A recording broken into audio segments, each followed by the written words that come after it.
Good morning, everyone. How are you?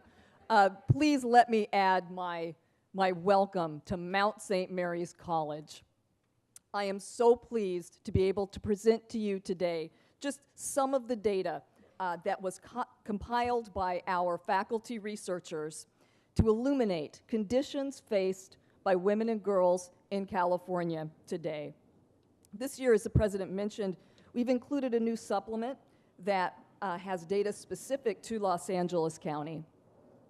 Now, we're going to run through a lot of data in a short amount of time, so please do know that each of you will be getting a copy of the full report today at the end of the event. The 2014 report on the status of women and girls in California reveals slow and steady improvement in some areas, but persistent and troubling patterns in others. Let's set the stage for today's discussions by getting a sense of the magnitude of the population with which we are dealing. California is the nation's most populous state, with 12% of the US population living here. More than 19 million women and girls call California home, and they make up 6% of the entire population. Los Angeles County is the most populous county, not only in California, but in the United States, and it is home to 25% of the state's population. That's nearly 10 million people. Women and girls represent more than half of the county's population. Moving to race and ethnicity within our state and county, women of color now comprise 60% of all California women and 70% of the population of Los Angeles. 37% of women of color are Latina. In Los Angeles County, 47% of the women of color are Latina.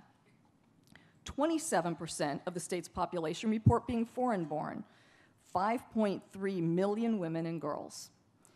In Los Angeles County, a full 36% of women report being foreign-born versus 28% for the state as a whole.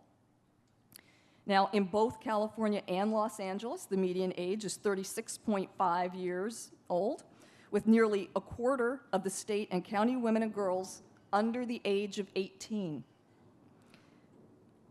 A growing segment of our female population in California are California veterans. Women comprise 10% of all military veterans in the state. Disturbingly, we continue to find that female veterans are also the fastest growing segment of the state's homeless population.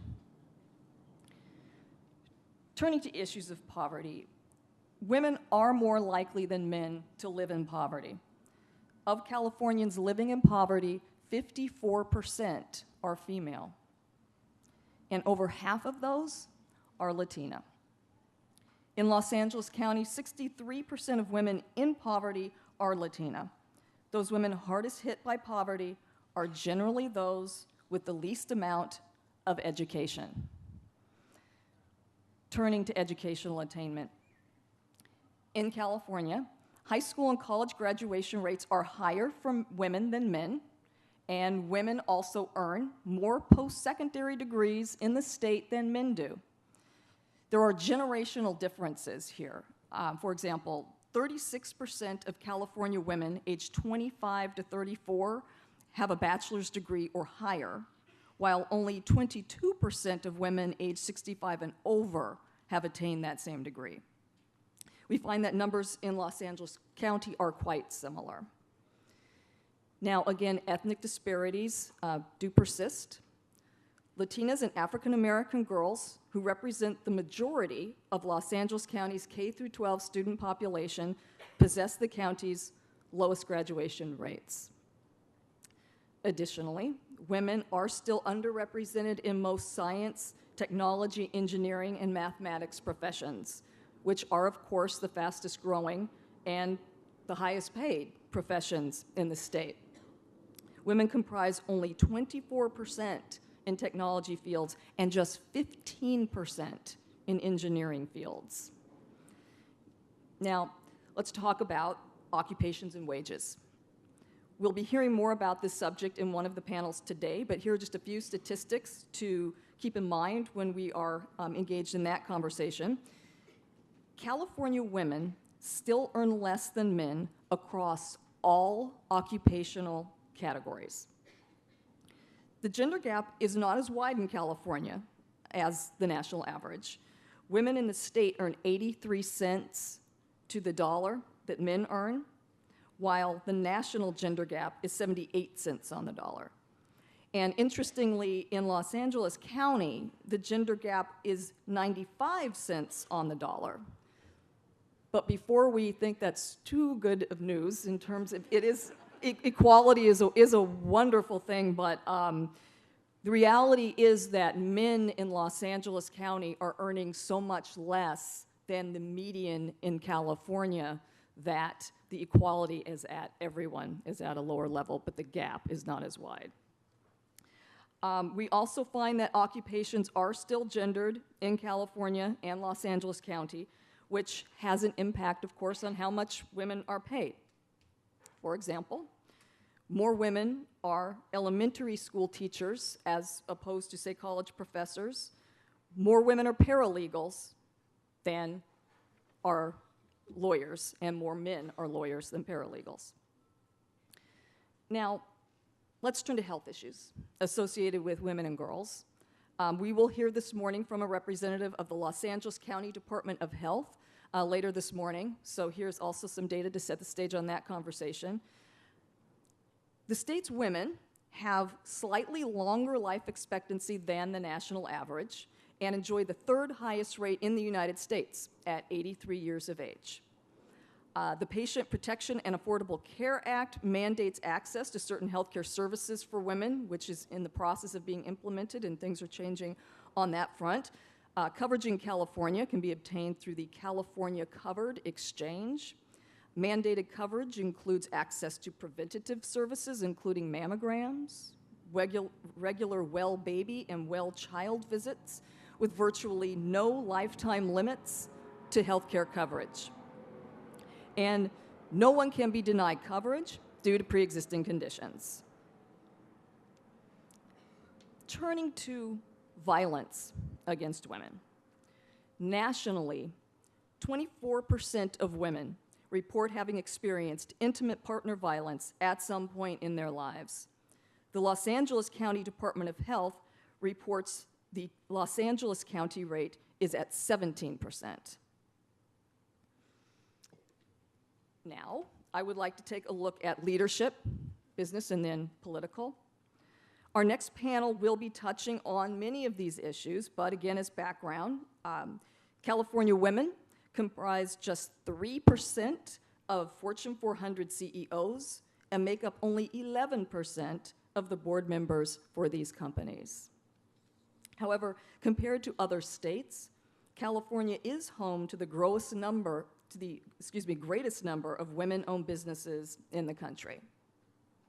Out of approximately 8.6 million women-owned businesses in the United States, an estimated 1.1 million are based in California, accounting for nearly 30% of all companies in the state.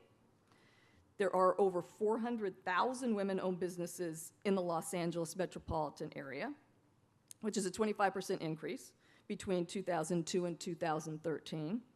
And of the 30% of private businesses owned in LA, most are small businesses. Women are leading in the healthcare industry, which is certainly an incredibly growing industry. Women own more than half of all healthcare and social assistance businesses in the county of Los Angeles. And finally, to touch on a subject that our president mentioned so eloquently, political representation in the state. We are pleased that so many of our elected officials have sent representatives here today. Thank you very much for being here. In terms of representation in our state, of course, both of our U.S. senators are women and has been for some time. However, only 34% of California's delegation to the U.S. House of Representatives are women. The number of women serving in the state legislature has declined over the past decade. California has dropped from 10th to 19th place nationally in the number of women serving in state legislative office.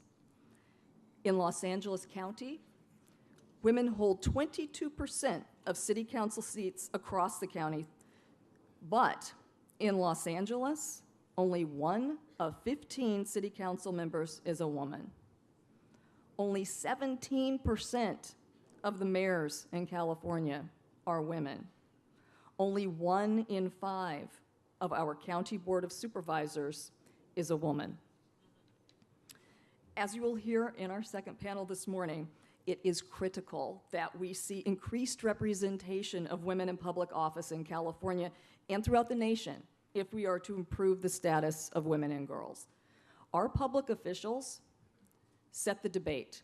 Our public officials lead in public policy. Only they can make law. So I again renew my cry that we need to find ways to increase the number of women fighting for women.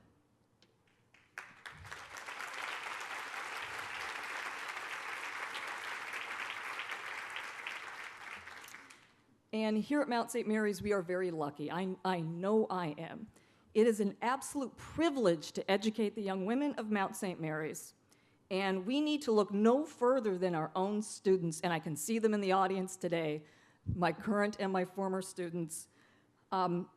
They inspire us with their incredible lives and their incredible success stories to dedicate ourselves to finding the best practices to ensure that these women become healthy, active, educated young women in their ideal careers, armed with the skills and confidence to thrive in their lives and work.